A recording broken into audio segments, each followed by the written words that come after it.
Hai, Assalamualaikum dan selamat sejahtera kembali lagi ke dalam channel Latimolai. Terima kasih kepada anda yang masih stay tune dalam channel ini ya.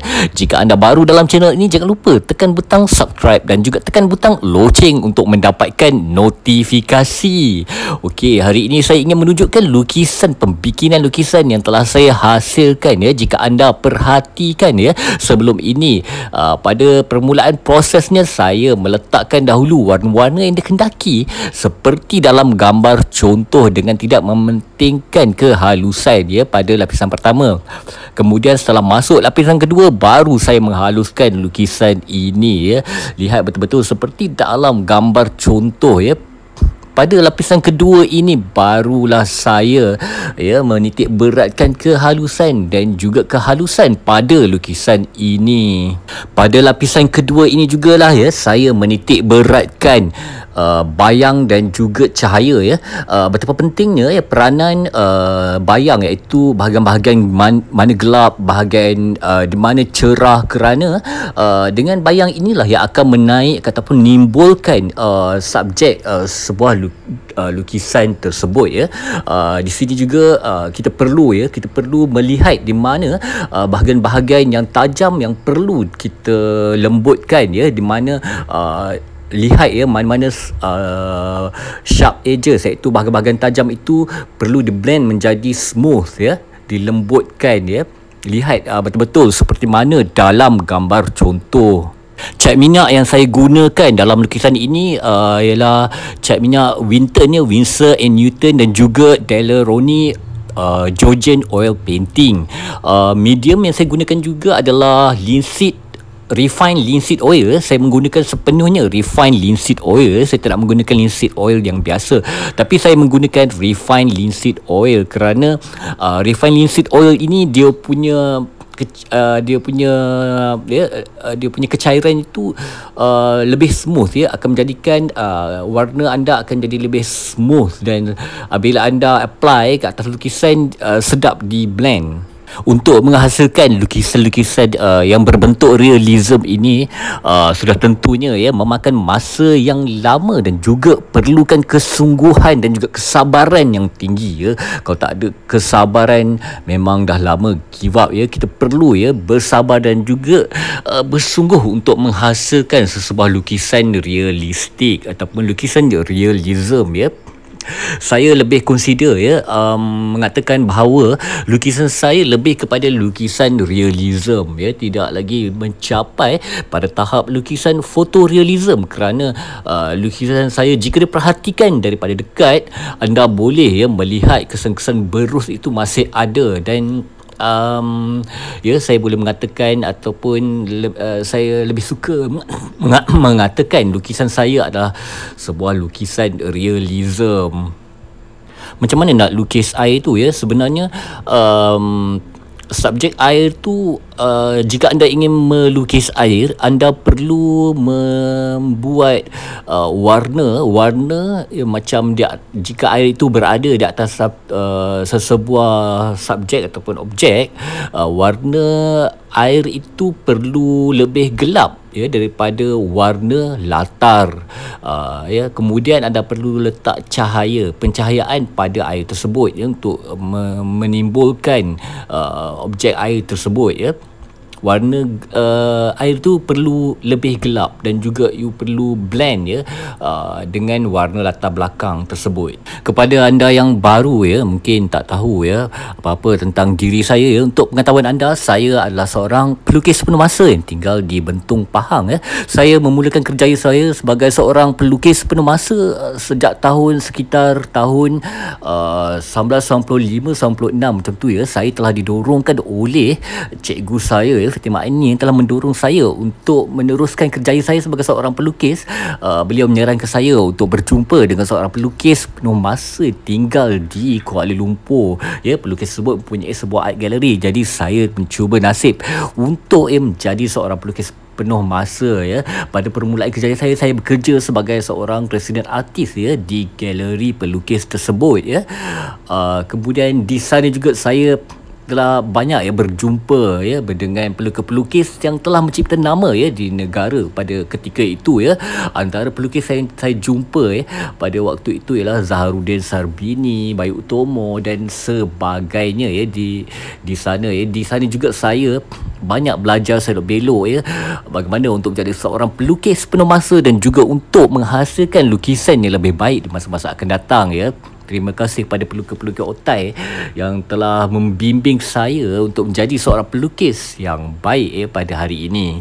Untuk menjadi seorang pelukis profesional ya, anda perlu lukis gambar sendiri ya, tangkap gambar ya, biasakan tangkap gambar sendiri ya guna phone ya.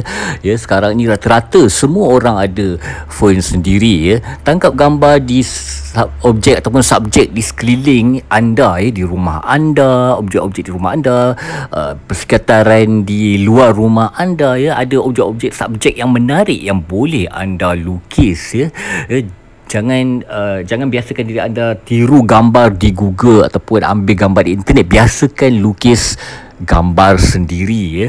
Kerana untuk melukis ni sebenarnya you perlu tanya diri you sendiri ya, kenapa, mengapa dan bagaimana ya. Kenapa aku lukis gambar ni, kenapa saya lukis gambar ni. Macam saya lukis gambar ni sebab saya suka ya. Jika anda ingin melukis, anda perlu lukis subjek yang anda suka ya, baru anda boleh bersemangat untuk menghasilkan karya tersebut ya.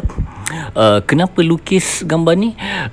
Seperti mana yang anda tahu ya, sebelum ini mungkin anda sudah melihat ya karya-karya saya, ada lukisan yang siri air ya, yang telah saya buat sebelum ini. Jadi saya rasa itu merupakan signifikannya dalam kerjaya saya sebagai seorang pelukis. Saya telah dididik oleh guru saya melukis titisan air ni pada permulaan kerjaya saya. Jadi ianya melambangkan hidup saya sebagai seorang pelukis, bagaimana saya bermula dengan lukisan titisan air. Di samping itu, gambar daun ini juga saya snap daripada di belakang studio saya.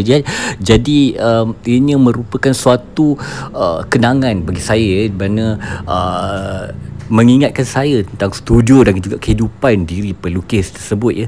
Ya, jika anda melukis suatu subjek itu ataupun objek itu, ia perlu ada penceritaan ya.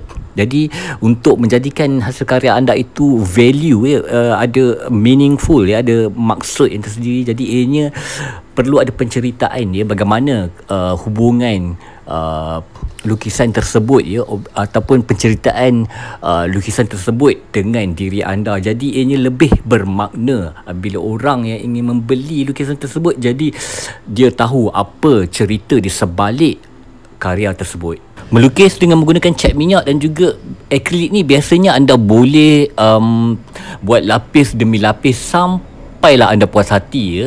Kata orang, kalau melukis realism ni tak cukup tidur pun still tak siap ya. Betapa panjangnya masa ataupun perlu diberikan perhatian yang tinggi dan juga kesungguhan untuk menghasilkan lukisan realism ni ya. Hanya Johari yang mengenal manikam ya. Kepada pelukis-pelukis realism je yang memahami betapa seksanya untuk menghasilkan sesebuah lukisan realism. Di sini juga saya ingin mengambil kesempatan ya kepada anda yang mempunyai akaun Facebook, anda boleh menyertai kami ya di grup lukis ya di Facebook ya.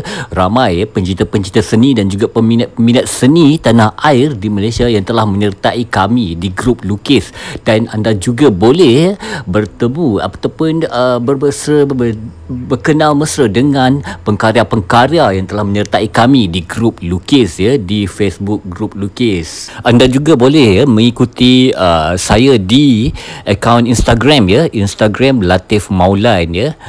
Saya sering juga ya mengupdate ya hasil karya saya di Instagram. Berbalik kepada hasil karya ataupun lukisan yang sedang saya hasilkan ini ya, jika anda perhatikan, saya masih lagi ya melakukan penghalusan dan juga detailing ya pada lukisan ini. Ini merupakan lapisan kedua ya pada lukisan ini ya. Ya, anda boleh membuat lapisan demi lapisan sampailah anda puas hati ya. Jika anda perhatikan, saya menghaluskan dan juga melembutkan setiap edges ataupun setiap bahagian yang nampak keras tu anda perlu dilembutkan supaya ini nampak lebih smooth ya, seperti mana yang anda lihat seperti dalam gambar contoh. Jika anda ada apa-apa kemusykilan dan juga pertanyaan mengenai lukisan cat minyak, anda boleh ya tinggalkan pertanyaan anda di dalam ruangan komen di bawah. Jika anda ada minat yang mendalam dan juga ya minat yang membuat-buat di dalam dada untuk menjadi seorang pelukis penuh masa, sudah pastinya anda perlukan kesungguhan dan juga kesabaran untuk menghasilkan sebuah karya ya. Anda perlu berusaha ya, berusaha bagaimana untuk membuat hasil karya yang terbaik ya, belajar sendiri bagaimana untuk menghasilkan sesebuah hasil karya tu. Kalau tak tahu, cuba ya, sekarang ni semua kita ya pembelajaran ataupun ya teknik-teknik melukis ni semua dah ada di hujung jari. Anda hanya tinggal cari ya dan tiru ya. Anda jika ingin belajar melukis ni, anda cuba meniru terlebih dahulu ya, kerana daripada menirulah kita belajar melukis. Terima kasih kepada anda semua yang telah menonton video ini sampai ke penghujungnya. Terima kasih banyak-banyak kepada anda semua ya. Jangan lupa tekan butang subscribe dan juga tekan butang loceng untuk mendapatkan notifikasi. Jika dapat banyak like, insya-Allah saya akan buat banyak lagi video-video yang berkomentari seperti ini, insya-Allah ya. Sampai kita berjumpa lagi di video yang akan datang. Assalamualaikum dan selamat sejahtera. Stay safe guys.